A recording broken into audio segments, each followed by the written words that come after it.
Hey there. So this is kind of a demo video for the AI I've been working on. And all it does is avoid asteroids. It's pretty awesome. I've got it set up with 4 main FSMs. I got a motor that runs the turning or the aiming, the steering, whatever. I got a brain that kind of handles all the behaviors and manages the data for the raycast and stuff, and then the move just pushes it forward, handles acceleration and stuff like that. I haven't really got much in the aim and the move yet. It's mostly been shoving the stuff into the brain and getting it to behave properly with the raycast. And the raycast all it does is just cast a ray and on an animated float and goes a bunch of random directions and stuff. But that's all it's got. This is a brain. Mostly just sits in the wandering state, and then when it finds a collision, it'll jump over here to local avoidance and then try to track the surface of that object, or to an extent track it anyway. It basically just grabs a let me see if I can edit this guy.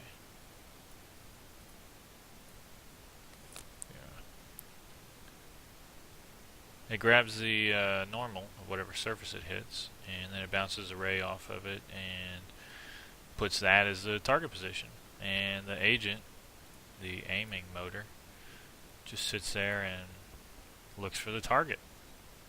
So it twists the agent to face the target. So wherever I put the target, it'll turn and look at it. And then the move just pushes it. So it just adds force, whatever I got declared. But the brain, it's got a lot of activity. It's got its wandering state, local avoiding state, some random stuff going on to give it a little diversity, but it's not really sorted out yet. Raycaster is just animating these floats, filling a vector, and shoveling it into the direction for the raycast. And it's doing all this real time, and then this information is getting collected and then fed back to the brain here for the behavior. So when it sees something going on, based on that info, it changes its behavior. It's not doing a whole lot right now, but all the data's there. You just got to figure out how to use it. So I've got quite a few agents in the scene right now. They're all running smoothly. What have I got here? Probably 25 agents. And they're just blowing and going. No performance troubles yet. And there's a lot of asteroids in here. They're all the high poly asteroids. It's like bump mapping, etc., etc. So it seems like a pretty good test scene. I'll throw in like 100 agents when I get this finally fleshed out and see how it performs. But if we turn this off,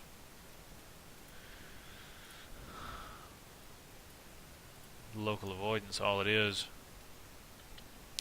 it takes the hit normal from the raycast, it multiplies that by the avoidance factor, and then that's basically the position. So you just feed the normal into the hit point, and it bounces it off of the surface of whatever the raycast hit. So basically you see that something was in the way, and then it triggers that to go to local avoidance, and it multiplies those vectors and puts the target in the clear space. Well, I hope it's clear space anyway.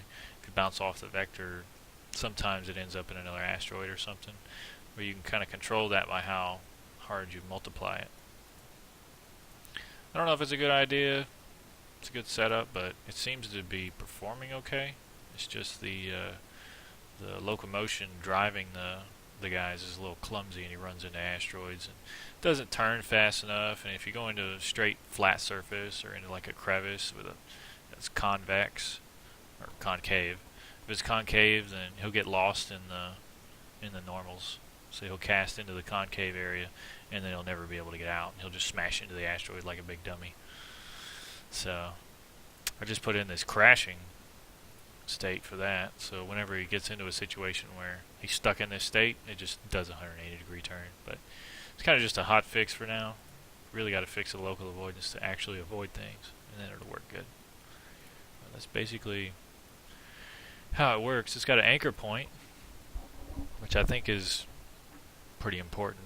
You know, you got the local target that he's trying to look at all the time, but then the anchor overrides that.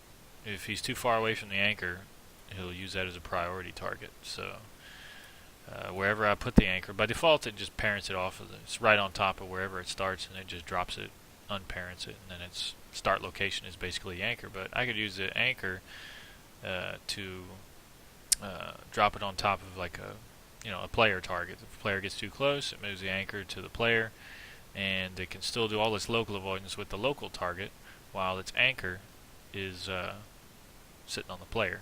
So it would try to attack or follow or whatever the player. It would try to get to the player, and then if there was something in the way, it would pull open the local avoidance and start trying to dodge things. And then once it got out of the way and there was no more raycasts collecting for collisions, it would just jump over here to the anchor, start following it again.